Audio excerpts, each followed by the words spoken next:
Learning English with Mrs. K. Hi kids, how are you? Hope all of you are fine. Our lesson today is about zero conditional. Nah, zero conditional biasanya digunakan untuk menyatakan kondisi atau keadaan yang kebenarannya atau faktanya itu hampir 100% terjadi. Jadi, hasil dari kegiatannya itu pasti terjadi atau sering disebut sebagai real condition ya.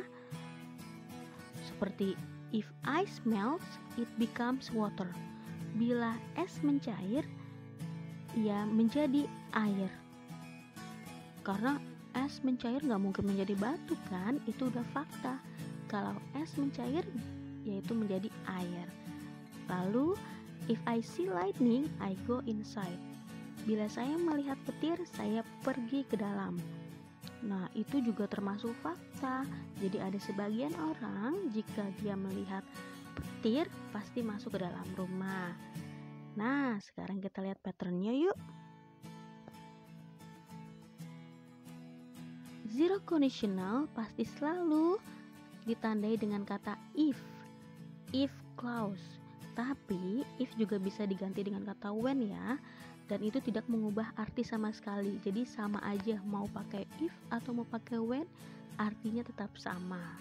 Jadi dimulai dengan kata if, lalu diikutin dengan subjek atau nama orangnya, lalu ada kata to be atau verb one.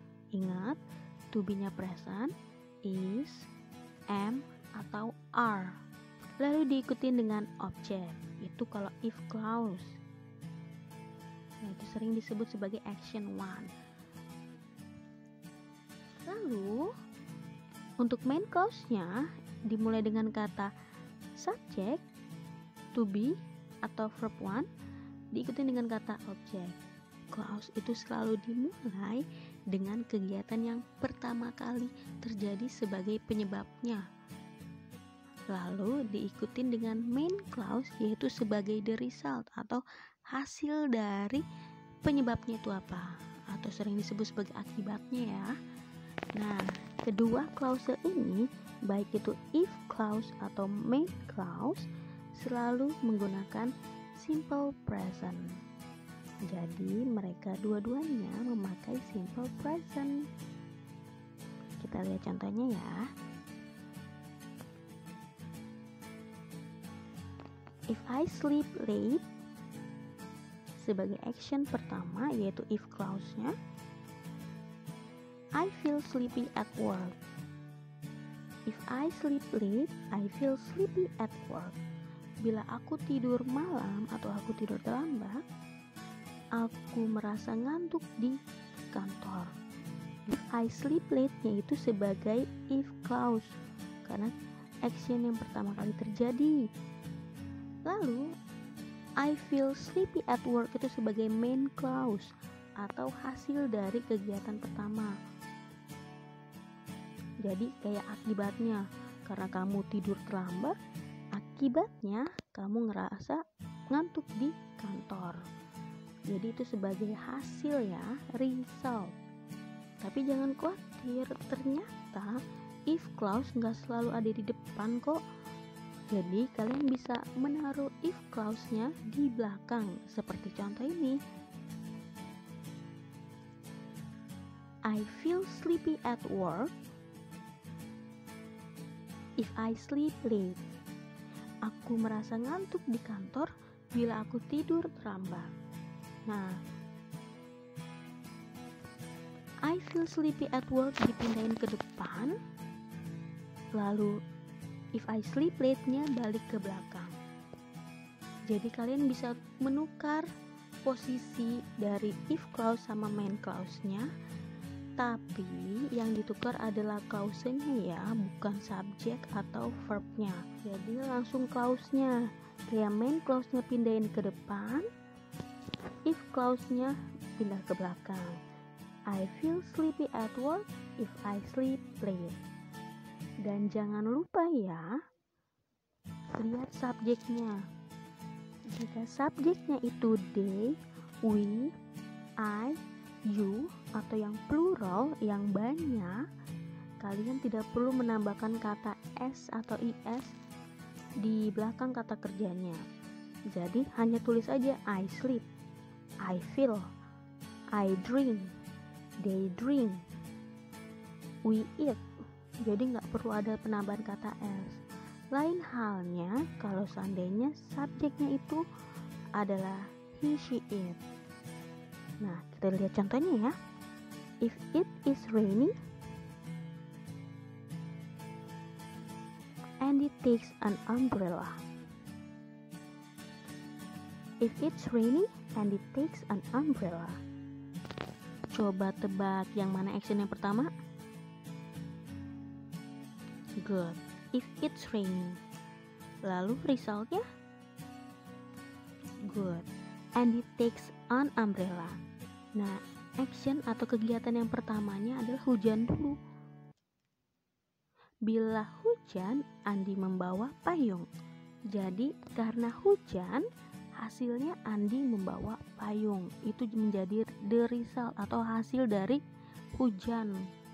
Kalau tidak hujan, mungkin Andy tidak akan membawa payung. Dan ingat ya, seperti yang tadi Miss bilang, main clause dan if clause bisa ditukar tempat. Jadi, if clause tidak selalu harus ada di depan. Contohnya seperti ini.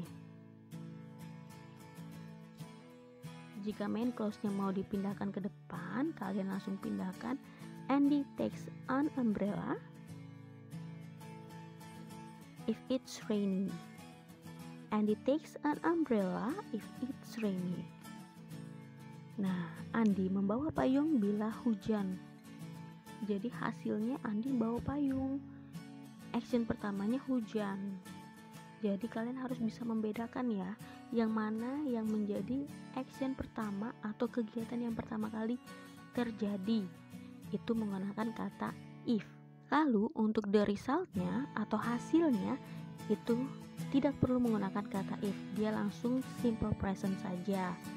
Jadi bisa dibilang sebagai akibatnya. Dan jangan lupa he, she, it atau singular harus ditambahkan kata s atau es di belakang kata kerjanya. Seperti tadi, Andy takes, JB eats, she drinks. Ada kata s di belakang kata kerjanya ya. Dan jika tidak ada verb, harus ditambahkan to be, yaitu is, am, atau are. Seperti contoh yang tadi juga, if it is rainy, jadi ada kata is. Kenapa? Karena tidak ada kata kerjanya.